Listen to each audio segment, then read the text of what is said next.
سلام بچه ها، وقت همگی بخیر باشه. من میخواستم یک تکنیک خیلی قشنگ و شیرین از دفنوازی رو یادتون بدم که در واقع یک لهجه جنوبی هستش که خیلی قشنگ و خیلی راحت میتونید استفاده کنید توی تکنوازیاتون و ازش لذت ببرید.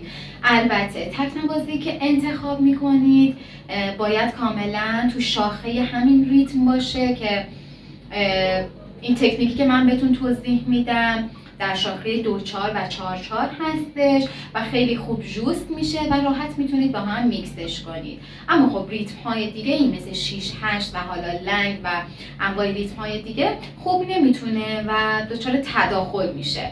این لهجه جنوبی به شدت زیباست و امیدوارم که کاربردی باشه براتون و خیلی خوب ازش استفاده کنید.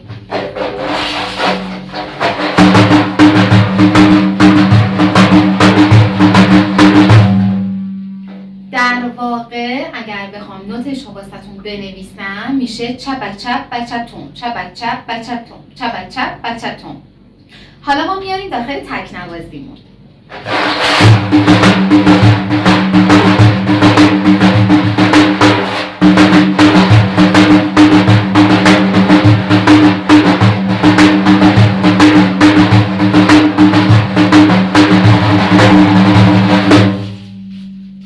اینم از لهجه جنوبی.